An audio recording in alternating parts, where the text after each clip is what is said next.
पात की विदाई, हम सब हिंदू, हम सब हिंदू। जातियों में न बटे हिंदू जनता, एक मुश्त हमको वोट देती रहे, ये जो यहाँ के नेता की भावना है, उस भावना को जनता के बीच में ले जाने के लिए धीरेन्द्र शास्त्री को मोहरा बनाया गया। इसीलिए वो जो सनातन यात्रा कर रहे हैं, वो नारा क्या लगा रहे हैं? नारा लगा रहे हैं जात बात की करो विदाई और हिंदू हिंदू भाई भाई। राजनीतिक शक्ति के एजेंट के रूप में वो काम कर रहे हैं। ये जो सनातनी कह करके आए हैं, असल में ये राजनीति का एजेंडा जनता के बीच में इम्प्लीमेंट करने के लिए उतारे गए हैं। अभी मुक्तेश्वरानंद जी का ये वाला बयान बहुत ज्यादा वायरल हो रहा है और चर्चा का विषय बना हुआ है, क्योंकि इस बयान में उन्होंने धीरेन्द्र शास्त्री जी को एक राजनीतिक एजेंट बोला है। उन्होंने ये बोला है कि ये देश हित में बिल्कुल भी नहीं है, ये देश के विरोध में है। आपको बता दूं कि इस समय धीरेन्द्र शास्त्री जी हमारे बागेश्वर धाम सरकार हिंदुओं को एक करने के लिए रैली निकाल रहे हैं। वो कह रहे हैं कि हिंदुओं को जात पात में नहीं बंटना है, हम सब हिंदू एक है। जात पात की विदाई, हम सब हिंदू, हम सब हिंदू, हम सब हिंदू। देखिए, इधर कहा जा रहा है बटोगे तो कटोगे, तो बटोगे का मतलब कि जातियों में मत बटो, ठीक है?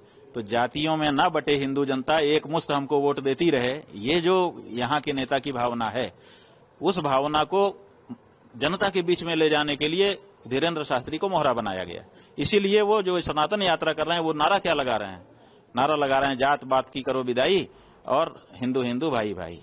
तो जात पात की बिटाई करो, माने जात पात से बट रहे हैं। यही तो कह रहे हैं ना कि बटोगे तो कटोगे, तो माने जात पात में मत बटो। दूसरी पार्टियां जो है वो जात पात की राजनीति कर रही हैं, तो वो ये कह रहे हैं कि जात पात में मत बोलो, हिंदू हिंदू रहो ताकि थोक वोट हमको मिले। अभी मुक्तेश्वरानंद जी, तो आप क्या चाहते हैं? हम सब अब भी जाति में बट रहे हैं। हम अब भी यही बोले मैं गुजर, मैं दांगी, मैं जाटव, मैं एसटी, मैं एससी, मैं ब्राह्मण, क्या हम सब इसी में बटे रहेंगे? अगर आप स्कूल गए हो तो स्कूल में एक सब्जेक्ट होता है सामाजिक विज्ञान, और उसमें आपने डिवाइड एंड रूल, फूट डालो और शासन करो की नीति आपने जरूर पढ़ा होगा। इस नीति के तहत ही अंग्रेजों ने हमें गुलाम बनाया था और 200 साल तक राज किया था। और आज भी जो अदर राजनीतिक पार्टी हैं वो भी यही कर रही हैं। आपने ये जिक्र किया ना कि वहां पर लोग बोल रहे हैं, जैसे योगी जी ने बोला है बटेंगे तो कटेंगे, मोदी जी ने बोला है एक रहेंगे तो सेफ रहेंगे। तो इसमें क्या गलत बोला है? अगर मोदी जी, बीजेपी पार्टी और हमारे धीरेन्द्र शास्त्री जी जो कट्टर सनातनी हैं, अगर वो ये चाहते हैं कि सभी हिंदुओं को एक होना चाहिए, जात पात में नहीं बंटना चाहिए, और वो ये ना बोलें कि मैं ब्राह्मण हूं, मैं क्षत्रिय हूं या मैं जाटव हूं, वो ये बोले कि मैं पहले हिंदू हूं उसके बाद मेरी जाति है, तो वो इसमें क्या गलत कर रहे हैं? आप बोल रहे हैं कि धीरेन्द्र शास्त्री जी राजनीतिक शक्ति के एजेंट हैं, और बागेश्वर धाम सरकार जो रैली कर रहे हैं हिंदुओं को एक करने के लिए, आप बोल रहे हैं कि उन्होंने उस रैली में राजनीति इंप्लीमेंट कर दी है। कहां से राजनीति इंप्लीमेंट कर दी है? राजनीति तो आप कर रहे हैं। आप ये बोलते हैं कि हिंदुओं को बटे रहना चाहिए, अगर हिंदू एक हो गए तो वो एक ही पार्टी को एक मुश्त वोट डाल देंगे। सुनिए आपका बयान। तो इसका मतलब ये है कि आप पक्के कांग्रेसी हो, क्योंकि आप तो कांग्रेस का समर्थन कर रहे हैं। आप यही तो चाहते हैं कि हिंदू बटे रहे। हिंदू अगर बटे रहेगा तो वो कांग्रेस को वोट करेगा, और अगर हिंदू एक हो गया तो वो बीजेपी को वोट करेगा। यही तो आप चाहते हैं ना। मुझे तो शक होता है कि आप सनातनी भी है या नहीं है, आप कांग्रेसी हैं, ये तो पक्का कंफर्म है, क्योंकि आप हिंदू राष्ट्र का विरोध करते हैं, आप राम मंदिर का विरोध करते हैं। अगर बीजेपी कोई भी अच्छा कार्य करती है तो आप उसका विरोध करते हैं।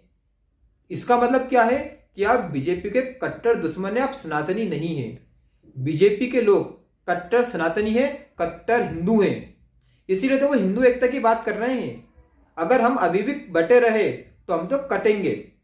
आपने देखा होगा कि जितने भी हमारे मुस्लिम भाई हैं वो सब एक रहते हैं, उनमें बहुत ज़्यादा भाईचारा होता है।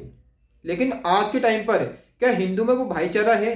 बिल्कुल नहीं है, क्योंकि हम जातियों में बटे हुए हैं। और जो बीजेपी है, जो हमारे नरेंद्र मोदी जी हैं, जो योगी आदित्यनाथ जी हैं और जो बागेश्वर धाम सरकार है, वो यही तो चाहते हैं कि हिंदू वापस से एक हो जाए, उनमें एकजुटता रहे, ताकि हम वापस से गुलाम ना हो। नहीं तो हमारे वो दिन दूर नहीं है कि हम वापस से गुलाम हो जाएंगे। और आप चाहते हैं कि हम गुलाम हो जाएं, क्योंकि आप तो कांग्रेस का समर्थन करते हैं। आपने कभी भी बीजेपी का किसी काम में समर्थन नहीं किया। जब राम मंदिर बन रहा था तो आपको तो खुश होना चाहिए कि 500 साल बाद हमारे आराध्य श्री राम, उनका मंदिर बन रहा है, वहां पे विराजमान होंगे। लेकिन आपने उसका भी खंडन कर दिया। आपने उसको भी बोल दिया मंदिर को कि वो तैयार नहीं हुआ है, खंडित मंदिर है। आपने कहा शास्त्र नहीं पढ़े। अब तो मुझे ऐसा शक होता है कि आप शास्त्र कौन से पढ़ रहे हो? भागवतिक शास्त्र नहीं पढ़ रहे हो, आप पढ़ रहे हो राजनीतिक शास्त्र। और आप चाहते हो कि आप राजनीतिक शास्त्र के विद्वान बन जाए, तो वो तो आपके लिए पॉसिबल नहीं है। क्योंकि जो राम का नहीं हो सका वो किसी काम का नहीं होगा, क्योंकि आप तो राम के हुए ही नहीं। आपने तो राम मंदिर का भी विरोध करा ना, तो जो राम का नहीं वो किसी काम का नहीं। अभी मुक्तेश्वरानंद जी, जो खुद को शंकराचार्य बोलते हैं, राम भद्राचार्य जी ने उनको शंकराचार्य मानने से इनकार किया है। और उन्होंने अपने बयान में बोला था कि इनका जो शंकराचार्य का पद है वह भी संदेह में है और कोर्ट में पेंडिंग है। तो ये तो कोई शंकराचार्य नहीं है, और ना ही ये कोई सनातनी है, और शायद ना ये हिंदू है। अगर ये हिंदू और सनातनी होते, आज वो जितने बड़े पद पर बैठे हुए हैं, उस पद की गरिमा वो बिल्कुल भी नहीं रख रहे हैं। उस पद के व्यक्ति को चाहिए कि वो सनातन धर्म का प्रचार करे, सनातन धर्म के प्रचार करने वालों का साथ दे। लेकिन ये कर क्या रहे हैं? ये विरोध कर रहे हैं। बीजेपी ने जम्मू कश्मीर से जो धारा 370 हटाई, उसका ये विरोध कर रहे हैं कि वहां पे धारा 370 वापस से लागू होना चाहिए, धारा 370 जम्मू कश्मीर से बहाल होना चाहिए। तो इनके ऐसे तो काम है, ये खुद से राजनीति में घुस रहे हैं, जबकि इनको राजनीति में नहीं घुसना चाहिए। ये एक बड़े पद पर है, शंकराचार्य के पद पर है। और जो हमारे बागेश्वर धाम सरकार कर रहे हैं वो बहुत ही सही काम कर रहे हैं। आज के टाइम पर हिंदू वास्तव में बटा हुआ है, लेकिन आज उनकी रैलियों में लगभग हजारों लोग, लाखों लोग हैं। लाखों लोग आज बागेश्वर धाम सरकार का साथ दे रहे हैं एकता के लिए।